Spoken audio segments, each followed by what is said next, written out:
the SVG-TV news for Wednesday, June 11th, 2025. I am Investor Boyens with the details. Minister of Tourism Carlos James has announced that St. Vincent and the Grenadines recorded a notable increase in tourism arrivals during the first quarter of 2025, covering the period from January to April. Speaking at a news conference yesterday, Minister James said the latest visitor arrival statistics show an encouraging upward trend when compared to the same period in 2024. In 2025, we are already seeing signs of positive growth. Our performance indicators for the first quarter of 2025 shows a 12.8% increase over the same period last year. So for the very first quarter of 2025, we are showing a 12.8% increase on our first quarter numbers for last year, which in fact was our best performing year last year. So we're now 12.8% up. There's an uptick, and our local numbers are showing 2.9%, but the CTO numbers have ranked us at 2.8%. There's some variance there, but by and large, we are seeing an uptick in our first quarter performance. The minister, who recently returned from a week-long Caribbean Tourism Organization CTO meeting in New York, revealed that CTO data shows the majority of visitors to SVG during the first quarter came from the United States. This performance placed St. Vincent and the Grenadines at the top among 11 reporting Caribbean destinations for visitor arrivals during this period. In terms of the arrivals from the U.S. source market for St. Vincent and the Grenadines, we saw the strongest growth of 74.8%, followed by Curacao at 23.5%, Barbados at 22%, and Antigua at 12.4% as the best performing performances attracting visitors from the United States in the first quarter of 2025. In fact, when you look at these numbers, you will see St. Vincent and the Grenadines, the strongest growth performance in the entire Caribbean region at 74.8%, and the second ranked best performing Caribbean island with growth, projected growth of 23.5%.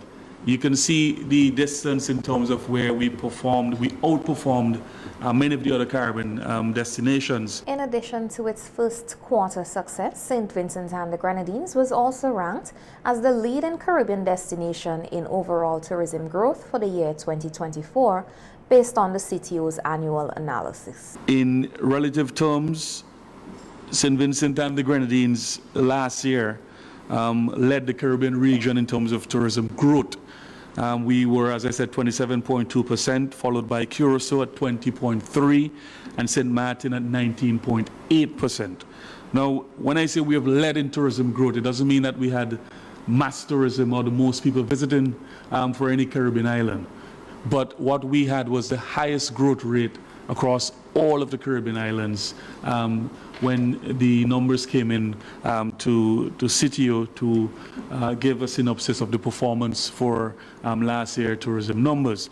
And of course, St. Vincent and the Grenadines led where that's concerned. Minister James credited the marketing team based in the United States, as well as the dedicated work of the Ministry of Tourism and the St. Vincent and the Grenadines Tourism Authority for promoting the country as a premier Caribbean destination. The vibes of Vincy Mass 2025 were unmistakable today at the Argyle International Airport as the arrival area came alive with the sights and sounds of Carnival.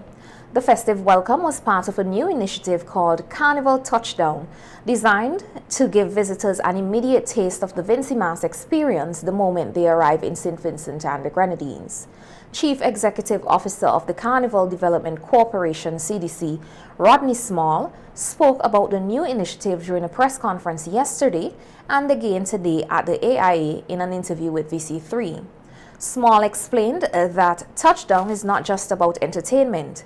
It's about creating a sense of belonging and cultural identity for both Vincentians and visitors. It's just amazing to see how people are reacting to what is happening here now. And one of the greatest moments is that while we started a while ago, I saw Scorcher, a legend of our soca music and Calypso music, coming off of that flight and being welcomed to something of this nature. I even saw him getting a bit emotional because I know a lot of persons didn't expect this, and even me didn't expect it in terms of on this level or this energy that persons are reacting to what we're doing here. We have 3 more flights, and I know it's going to be even more amazing than this. And just to see the performers, I mean, this is a pilot.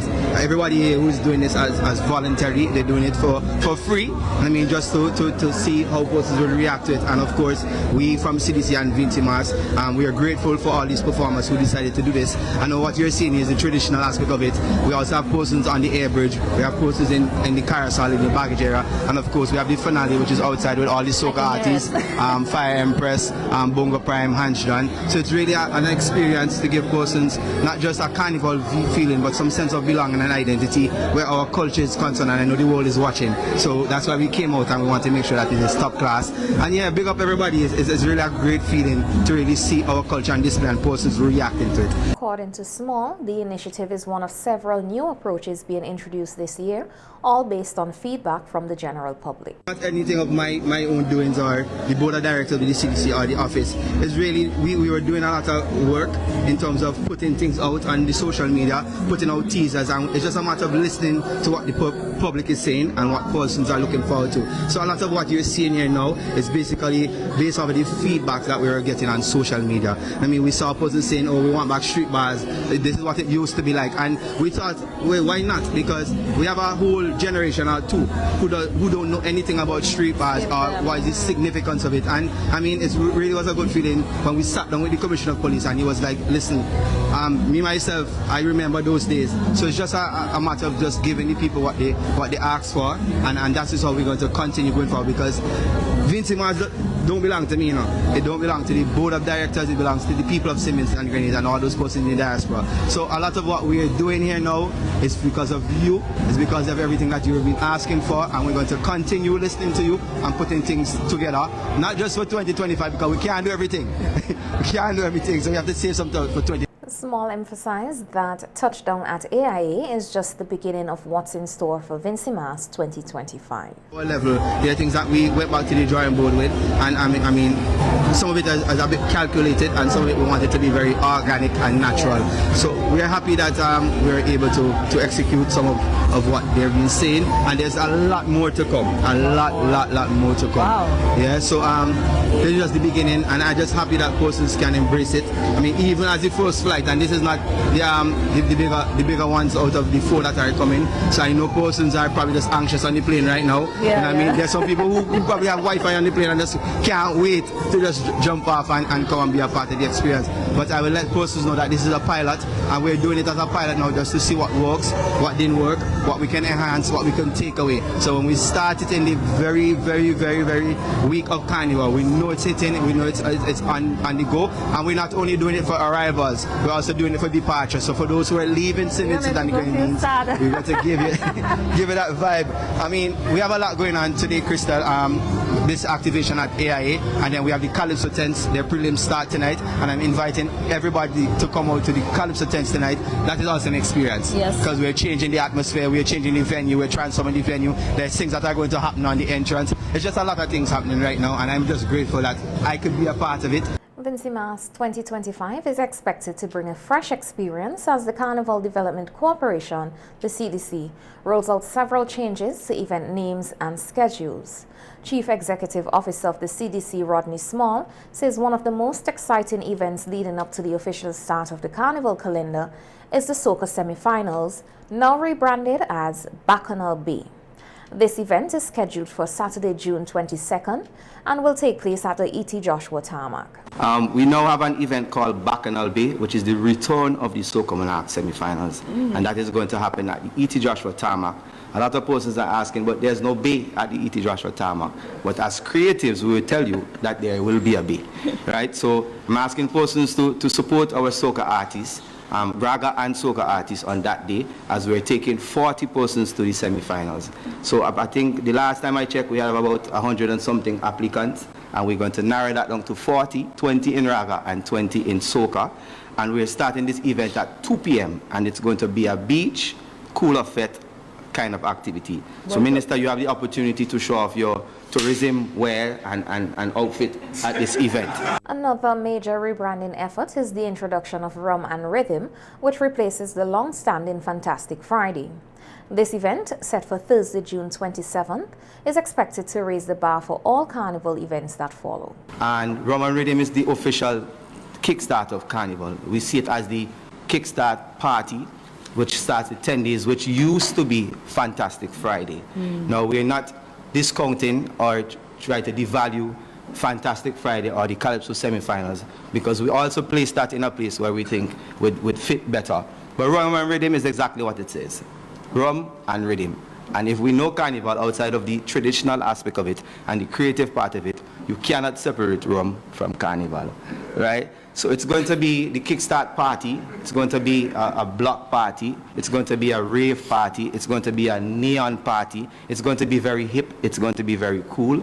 We're going to have live performances from our soca artists, we're going to have trending DJs from the diaspora and from the local market here, and of course we're going to have multiple bars set in Victoria Park here, because this is the Carnival City and we want to start the 10 days of Carnival in Victoria Park. And again, that event is $30. The next major event will be the Junior Carnival, which has been renamed Kiddies Fun Fiesta. According to Small, this event, like all others, aims to highlight the cultural richness of St. Vincent and the Grenadines, with special attention to the creativity and heritage reflected through children's costumes and performances. The Kiddies Fun Fiesta is scheduled for Friday, June 28. CDC do, you're going to always see an element of our traditional and heritage culture of Vincy Mass. Kiddies Carnival, which we call Junior Carnival for me and for some of us here who are that age, we know it as Kiddies Carnival. But this year we're calling it the Kiddies Fun Fiesta, and we have been working closely with the Mass Band Association, CBI, to see how we can make this product one that is very attractive, not only for the kids but for the entire family. And we're going to transform Victoria Park into an entire Coney Island. For those of you who are old enough, Minister, I don't know if you remember, we had a Coney Island in St. Vincent before, right, Kawa? And we're going to create that atmosphere right here in Victoria Park. We started conversation with a lot of service providers who have bouncing castles and different games, and we're going to flood this place and make it look like a Coney Island, but paying very close attention to the mass presentation. It's going to be a production for the kids. It's going to be something that, we want persons to look forward to and appreciate the craftsmanship of our mass builders. So that also you can look forward. It's $10 children under the age of 12 and $15 for adults.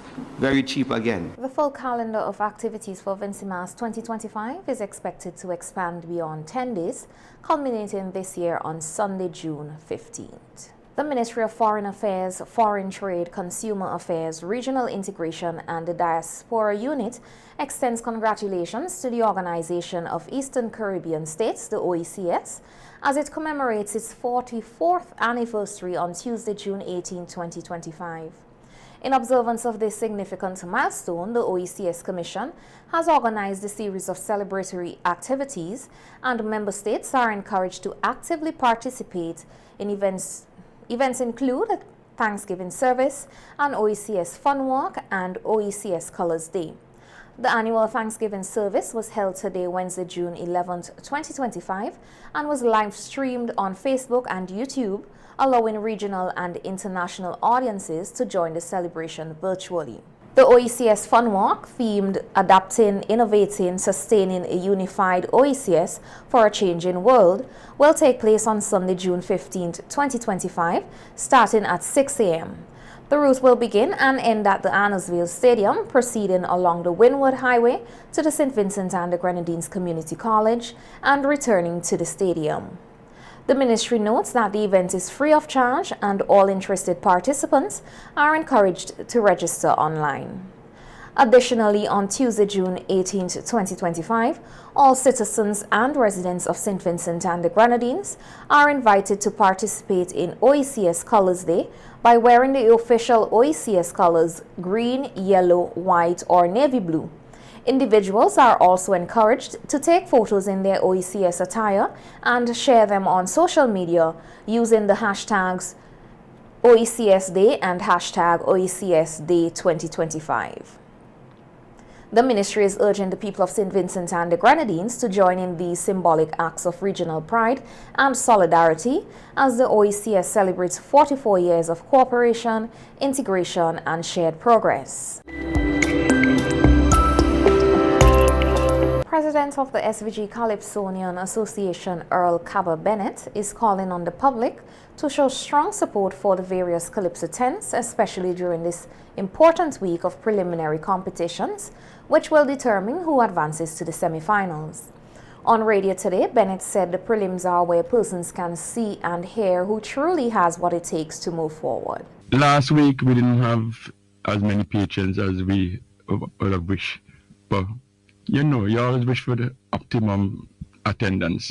But still, given the circumstances, we are supremely confident that this week, preliminary week, which is traditionally is when the crowds flock to the Russell Auditorium, will be seen an increase in the numbers. Because I can tell you, you'll not be just be supporting Calypso, or as I say, Calypso for Calypso's sake. You'll be there because this year, in my humble opinion, there has been an improvement in many of the songs. There are some fantastic songs out there. Bennett also expressed admiration for the quality of music emerging from the tents this year. You may have heard some songs via social media. I say to you, they have some fantastic songs. I was there, well, I'm just every day, every once else from it, all things being equal, I'm at the tents. I'm at all things Carnival, all things especially Calypso. And last week Wednesday, the second half, I was blown away. This is not to diminish the contribution of the other Calypsonians, but the second half was filled with the big names. Big names do not mean, because I don't want persons to say, I am being biased, I'm influencing persons, but big names because they own that caption. It was really something to behold, and I am encouraging you to come out tomorrow night. And Thursday is the turn of upstage. And upstage... Thursday is on tour. On tour, sorry. Upstage is Wednesday. I just said upstage. Thursday is on tour. And again, the big names did not disappoint. Many others brought their A game as well. But you'll have to come and listen to those persons to see who the new stars are. Who are the stars on the horizon? Also appearing on the program was Kingsley Roberts, a representative of the Graduates Calypso tent, who gave a preview of what patrons can expect this Calypso season, especially during the preliminary round. Yeah, the Graduates is ready, as I said before, for Friday. We usually put on a show. We don't just look at it as being competitive. We look at it as putting on a show, make it enjoyable, just, one pack. So just to give you a rundown, we have Ira. Ira, this is his second year. He's from Georgetown. You have Jigul. Everyone should know Jigul, Neil, the greatest whaler man. I think he is the oldest, if I'm not mistaken, oldest by age Calypsonian singing. I will not say in the business, but by age, and he's still for the love of Calypso, and he's being loved, by many. You have Shaka. We have a newcomer from Sandy Bay, I think he's from. The Mighty Malone, he's a teacher. I think he teaches the same school that Tajo. He's new, but he is definitely hitting. The Calypso tent preliminaries are a key part of the build-up to Vincy Mass, offering a platform for Calypsonians to showcase their creativity while preserving a critical aspect of the nation's cultural identity. Organizers continue to urge the public to attend and participate, helping to keep the spirit of Calypso alive and thriving. 15-year-old Diaja King has been crowned Miss Bishop's College Kingstown Heritage Queen 2025 following a vibrant and inspiring pageant held at the Peace Memorial Hall in Kingstown, St. Vincent and the Grenadines. The event was a celebration of culture, confidence and character and served as a platform to empower young women and promote national heritage. King, who represented the Grenadines, also captured 2 major sectional awards, Best Cultural Wear and Best Talent. She will receive a cash prize of $800 along with additional prizes sponsored by local businesses and community supporters. Malena George, representing South Central, was named first runner-up and earned the titles of Best Ambassadorial Speech and Best Interview, demonstrating strong public speaking and communication skills. Other contestants included Christina Nanton Grant, representing Wynwood, Alyssa Hunt, representing Leeward. The pageant is a revamped version of the traditional Miss BCK competition, now rebranded as the Miss BCK Heritage Queen pageant. This updated format focuses not only on beauty and presentation, but also on heritage, personal expression, and school pride. It forms part of Bishop's College Kingstown's Youth Empowerment Program, which encourages leadership, cultural appreciation, and confidence building among its students.